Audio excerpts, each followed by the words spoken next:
So this is sort of an impromptu photo session to give you a taste of what it's like to shoot reference when I shoot reference for my sequential art.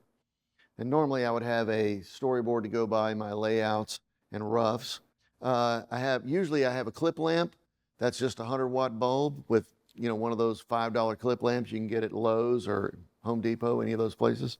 But they're a lot higher tech here, so I'm going to use this LED setup.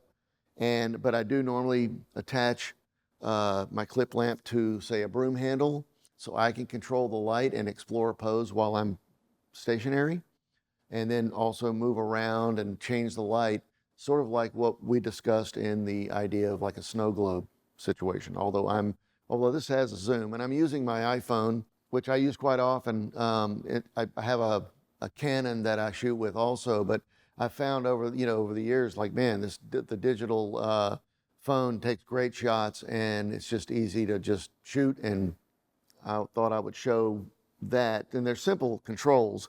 If you're just putting your focus on something, it automatically focuses. It recognizes faces and all that. But if you touch and hold, you'll get automatic exposure and automatic focus locked.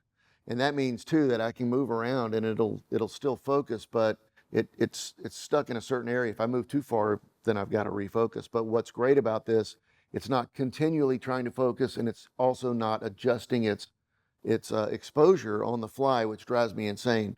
But you see the little sun there inside the, I guess you'd call it a reticule or whatever, but I can move that up and down with my finger and control the exposure.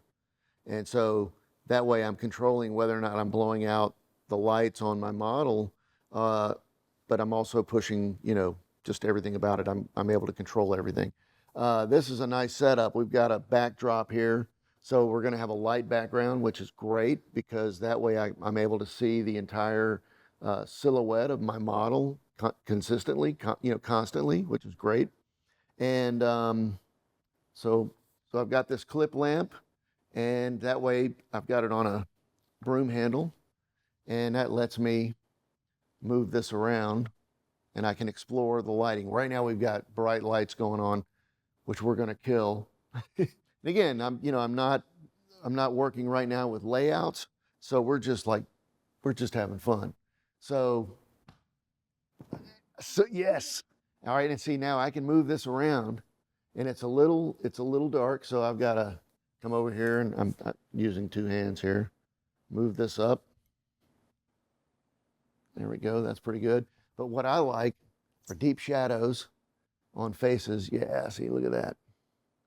And click. So then go real low, like you're getting ready, like you want to kill something, right? All right, let's see what we got. Not bad. Let me move around. And also we can play with, what about lighting underneath? Oh yeah. See, now that's, you gotta grit your teeth. Yeah, there you go. Yeah. So blam. And see, like having this where I can move this light independently. Yep. And then look at the camera.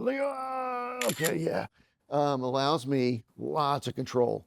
I can explore the pose and explore the lighting situation on the fly.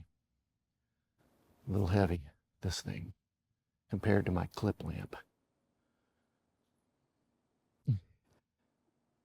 iPhone is not the most comfortable thing to hold. All right, so, but anyway, it's so, I do like being able to see the silhouette of the figure here.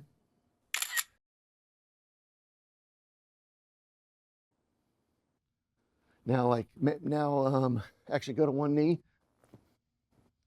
Yep. There you go. And actually, and hold that up by your face. Yeah, but you're still holding it to kill. But bring it up like close. Yeah, that's pretty cool. Let's see.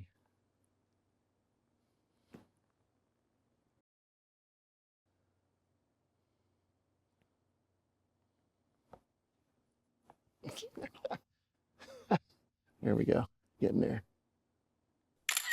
I don't care that the pole's in the way. I just need the information. So let's see. All right, yeah. So bring it up. Yep, there you go. Let me see.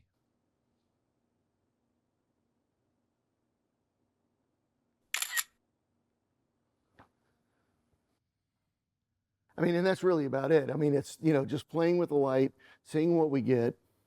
I love just sort of exploring and capturing, and I like playing with the photos. So I'll take it into Lightroom or something like Light Zone, or if I'm just wanting to edit on the fly on the phone or the iPad, I'll use Snapseed, and there's a whole bunch of really great photo editing apps, but Snapseed is really versatile, and I flip everything to grayscale, and I'll even play with filters and stuff to kind of like almost treat it like as if I'm gonna if it's as if it's already a painting or something, and like lose information, blow things out a little bit or whatever, or go deeper and drop things more into shadow so that I'm playing more with the actual drama of the scene that I'm shooting or what I'm looking for.